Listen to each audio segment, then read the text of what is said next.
नमस्कार और the deep dive में आपका स्वागत है। फंगल इन्फेक्शन सुनने में शायद आम लगे, लेकिन कई बार ये काफ़ी गंभीर भी हो सकते हैं। तो आज हम फंगस से लड़ने के लिए जो दवाएं इस्तेमाल होती हैं, उनके काम करने के तरीके को थोड़ा गहराई से समझेंगे। हमारे पास एक बहुत ही दिलचस्प स्रोत है, एक चित्र, एक डायग्राम। ये दिखाता है कि एंटीफंगल दवाएं फंगस की कोशिका के किन कमज़ोर हिस्सों पर और कैसे वार करती हैं। तो आज हम मिलकर ये समझने की कोशिश करेंगे कि ये दवाएं फंगस को मात देने के लिए क्या-क्या रणनीतियां अपनाती हैं। बिल्कुल। और ये समझना जरूरी भी है, क्योंकि देखिए फंगल संक्रमण का इलाज कई बार वाकई चुनौतीपूर्ण हो जाता है। सबसे बड़ी चुनौती क्या है कि फंगस कोशिकाएं कई मायनों में हमारी अपनी मानव कोशिकाओं जैसी ही होती हैं। इसलिए ऐसी दवाएं खोजना जो सिर्फ फंगस को नुकसान पहुंचाएं और हमारी कोशिकाओं को सुरक्षित रखें, ये विज्ञान के लिए एक बड़ी पहेली है। ये चित्र हमें इसी पहेली को सुलझाने में थोड़ी मदद करेगा। ये दिखाता है कि कौन सी दवाएं फंगस की किन खास कमजोरियों को निशाना बनाती हैं। ठीक है, तो चलिए इस फंगस के किले की दीवारों और अंदर के राजों को परत दर परत खोलते हैं। चित्र में सबसे पहले और सबसे बड़ा निशाना दिख रहा है फंगल सेल मेम्ब्रेन, मतलब कोशिका की बाहरी झिल्ली। और यहाँ एक नाम बार बार आ रहा है, एर्गोस्टेरॉल। ये क्या चीज़ है और इतनी ज़रूरी क्यों है फंगस के लिए? एर्गोस्टेरॉल, हाँ, ये फंगस की कोशिका झिल्ली का एक बेहद महत्वपूर्ण हिस्सा है। आप इसे उस झिल्ली की मजबूती और बनावट के लिए जरूरी ईंट या सीमेंट जैसा समझ सकते हैं। लेकिन सबसे दिलचस्प बात क्या है? फंगस को निशाना बनाने का एक कारगर तरीका है उसकी उन चीजों पर हमला करना जो हम इंसानों में नहीं होती। एर्गोस्टेरॉल इसी का एक बेहतरीन उदाहरण है। अच्छा, कैसे? देखिए, हमारी कोशिका झिल्लियों में एर्गोस्टेरॉल की जगह कोलेस्ट्रॉल होता है। ये अंतर शायद सुनने में छोटा लगे, लेकिन दवाओं के लिए ये एक सुनहरा मौका है। एक ऐसा निशाना जो सिर्फ दुश्मन के पास है, हमारे पास नहीं। अच्छा, तो ये एर्गोस्ट्रॉल फंगस की एक तरह की कमजोर नस हुई, अकीलीज हील जैसा कुछ? हाँ, बिल्कुल कह सकते हैं। पहला समूह है एर्गोस्टेरॉल सिंथेसिस इनहिबिटर्स, मतलब वो दवाएं जो एर्गोस्टेरॉल को बनने ही नहीं देती। ठीक। इसमें दवाओं का एक बड़ा ग्रुप है एजोल्स, जैसे फ्लूकोनाजोल का नाम लिखा है। ये काम कैसे करती हैं? हाँ, एजोल्स सोचिए, एर्गोस्टेरॉल एक फैक्ट्री में बनने वाला जरूरी सामान है। एजोल्स क्या करती हैं? वो उस फैक्ट्री की एक खास मशीन को जाम कर देती हैं। उस मशीन का तकनीकी नाम है 14 अल्फा डीमिथाइलेज। ये मशीन एक कच्चे माल लिनोस्टेरॉल को एल्गोस्टेरॉल में बदलने का काम करती है। जब ये एजोल दवा इस मशीन को रोक देती है तो एर्गोस्टेरॉल बन ही नहीं पाता। तो जैसे फैक्ट्री में प्रोडक्शन लाइन ही ठप हो गई। बिल्कुल वैसे ही समझ लीजिए। इसका फंगस कोशिका पर क्या असर पड़ता है फिर? जबरदस्त असर पड़ता है। बिना पर्याप्त एर्गोस्टेरॉल के फंगल सेल मेम्ब्रेन कमजोर और ढीली पड़ जाती है। उसकी बनावट बिगड़ जाती है। कल्पना कीजिए जैसे किसी इमारत की नींव हिल गई हो या दीवारें कमजोर पड़ गई हों। कोशिका ठीक से काम नहीं कर पाती, अस्थिर हो जाती है और उसके लिए जीवित रहना मुश्किल हो जाता है। चित्र में फ्लूकोनाजोल के अलावा कीटोकोनाजोल, आइट्राकोनाजोल जैसे और भी एजोल्स दिखाए गए हैं। ये सब इसी सिद्धांत पर काम करते हैं, एर्गोस्टेरॉल बनने की प्रक्रिया में बाधा डालकर। समझ गए।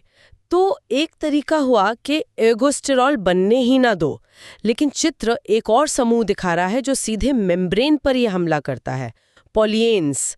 इसमें एम्फोटेरिसिन बी और नाइस्टैटिन जैसे नाम है। ये एजोल्स से कैसे अलग है? हाँ, पॉलिएन्स, इनकी रणनीति बिल्कुल अलग है। पॉलिएन्स इंतजार नहीं करते कि एर्गोस्टेरॉल बनना बंद हो। ये क्या करते हैं? ये सीधे फंगस की सेल मेम्ब्रेन में जो पहले से एर्गोस्टेरॉल मौजूद है उसी से जाकर चिपक जाते हैं।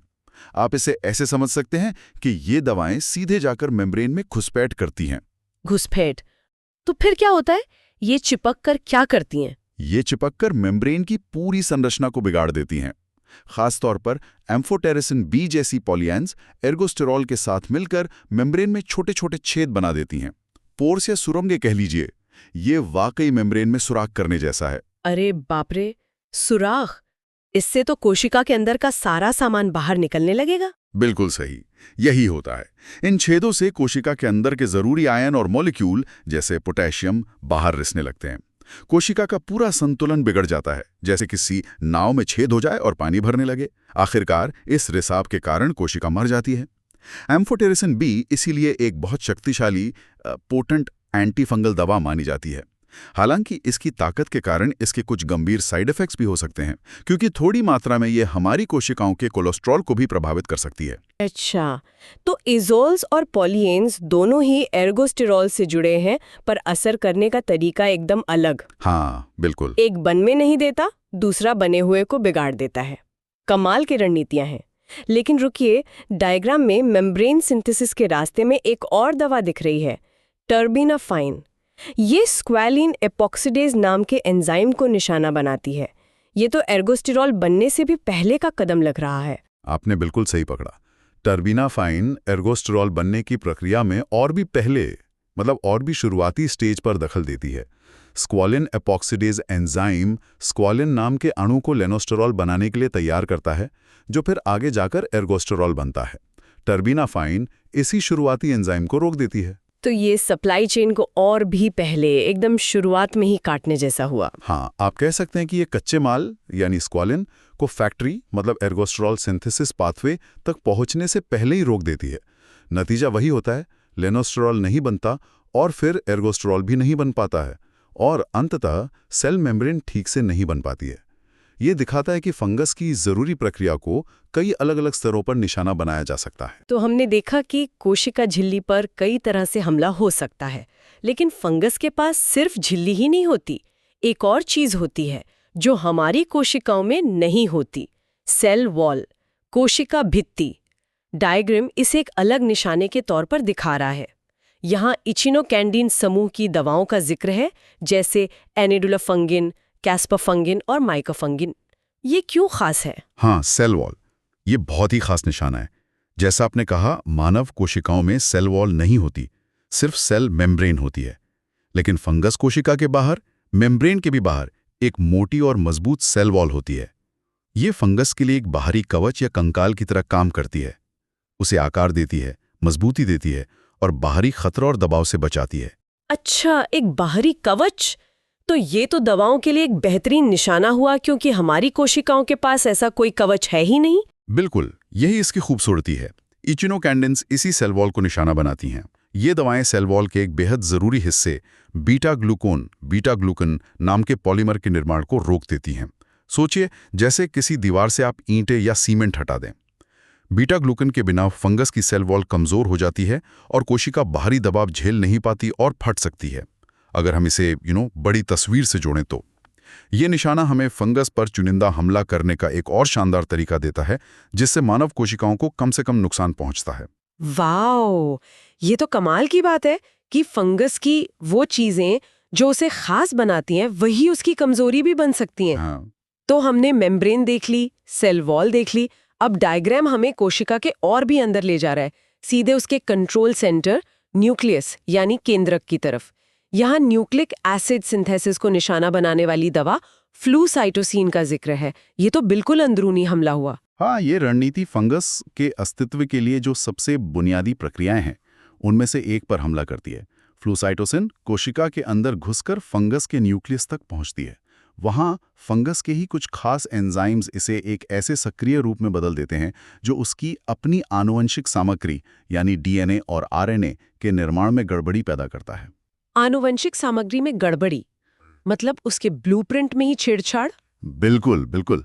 ये दवा फंगस की नई डीएनए कॉपी बनाने की क्षमता को बाधित करती है और आरएनए के जरिए जो जरूरी प्रोटीन्स बनते हैं, उनके निर्माण में भी बाधा डालती है।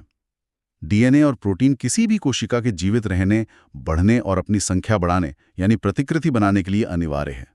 तो फ्लूसाइटोसिन एक तरह से फंगस के ऑपरेशन के पूरे मास्टर प्लान को ही बिगाड़ देती है, जिससे उसका जीवित रहना नामुमकिन हो जाता है। लेकिन यहाँ एक सवाल मन में आता है, जैसा आपने पहले भी इशारा किया था, अगर ये दवा न्यूक्लियस के अंदर काम करती है तो ये हमारी कोशिकाओं के न्यूक्लियस को क्यों नहीं नुकसान पहुंचाती, और ये कोशिका के इतने अंदर पहुंचती कैसे है? बहुत अच्छा सवाल है, और इसकी वजह फिर से फंगस और मानव कोशिकाओं के बीच के सूक्ष्म अंतरों में छिपी है। पहली बात, फ्लूसाइटोसाइन को कोशिका के अंदर ले जाने के लिए फंगस कोशिका में कुछ विशेष ट्रांसपोर्टर्स होते हैं जो मानव कोशिकाओं में उतने प्रभारी नहीं होते। दूसरी और ज्यादा महत्वपूर्ण बात, जैसा मैंने कहा, फंगस के अंदर मौजूद एंजाइम ही फ्लूसाइटोसाइन को उसके असली जहरीले रूप में बदलते हैं। मानव कोशिकाओं में ये एंजाइम या तो होते नहीं हैं या बहुत कम मात्रा में होते हैं, इसलिए दवा हमारी कोशिकाओं में उतनी सक्रिय नहीं हो पाती। ये फिर से वही बात हुई चयनात्मक विषाक्तता यानी सेलेक्टिव टॉक्सिसिटी का एक उदाहरण। दुश्मन को ज्यादा नुकसान, खुद को कम। कमाल है, ये सोचना भी अद्भुत है कि कैसे ये दवाएं इतने सटीक तरीके से सिर्फ फंगस पर असर करने के लिए डिजाइन की गई हैं। तो इन सब का क्या मतलब हुआ? अगर हम इस पूरी तस्वीर को एक साथ देखें तो फंगस से लड़ने के लिए हमारे पास कई अलग अलग मोर्चे हैं। हाँ बिल्कुल, ये चित्र हमें यही दिखाता है कि एंटी फंगल थेरेपी एक बहुआयामी मतलब मल्टी प्रोंग्ड रणनीति है। हमने देखा, पहला सेल मेम्ब्रेन पर हमला, या तो उसके जरूरी घटक एर्गोस्टेरॉल को बनने से रोककर, जैसे एजोल्स और टर्बिनाफाइन करते हैं, या फिर सीधे मेम्ब्रेन में छेद करके उसकी अखंडता को बिगाड़कर, जैसे पॉलियान्स करते हैं। हाँ। दूसरा, सेल वॉल पर हमला, फंगस के विशिष्ट बाहरी कवच सेल वॉल को कमजोर करके, जैसे इचिनोकैंडेंस करती हैं। ठीक है। और तीसरा, आंतरिक मशीनरी पर हमला, कोशिका के केंद्र में जाकर उसकी आनुवांशिक सामग्री डीएनए, आरएनए बनाने की प्रक्रिया को बाधित करके, जैसे फ्लूसिटोसिन करती है। तो ये एक पूरी सेना है अलग अलग हथियारों वाली, जो फंगस के किले पर अलग अलग दिशाओं से हमला कर सकती है। ये दिखाता है कि हमारे पास फंगल संक्रमण से निपटने के लिए कितने विविध तरीके मौजूद हैं। बिल्कुल, और बार बार यही बात सामने आती है कि सबसे सफल एंटी फंगल दवाएं वो हैं जो फंगस की उन संरचनाओं जैसे सेल वॉल, एर्गोस्टेरॉल या प्रक्रियाओं को निशाना बनाती हैं जो मानव कोशिकाओं में या तो हैं ही नहीं या काफी अलग हैं। यही विशिष्टता इलाज को प्रभावी और साथ ही सुरक्षित बनाने की कुंजी है।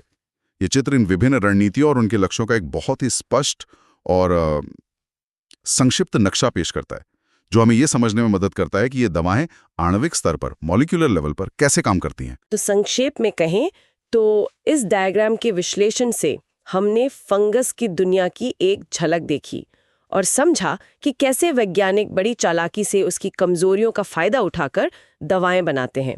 हमने देखा कि एंटी फंगल दवाएं फंगस कोशिका के कई महत्वपूर्ण ठिकानों पर हमला कर सकती हैं, उसकी बाहरी दीवार से लेकर उसकी झिल्ली और यहाँ तक के उसके जेनेटिक कोड तक।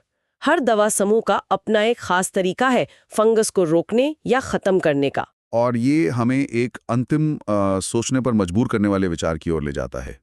हमने देखा कि ये दवाएं फंगस कोशिका के अलग अलग हिस्सों या प्रक्रियाओं पर असर डालती हैं। कोई दीवार तोड़ता है, कोई नींव कमजोर करता है, कोई अंदर के ब्लूप्रिंट बिगाड़ता है। तो क्या ये संभव है कि इन अलग अलग हथियारों को एक साथ इस्तेमाल करना, यानी कॉम्बिनेशन थेरेपी, अकेले इस्तेमाल करने से ज्यादा प्रभावी हो सकता है? उदाहरण के लिए, क्या एक दवा जो सेल वॉल को कमजोर करती है, जैसे इचिनोकैंडन, और दूसरी जो एर्गोस्टेरॉल संश्लेषण को रोकती है, जैसे एजोल, मिलकर फंगस पर ज्यादा जोरदार हमला कर सकती हैं? ये एक ऐसा सवाल है जो न सिर्फ दिलचस्प है, बल्कि फंगल संक्रमण के बेहतर इलाज के लिए लगातार शोध का विषय भी है।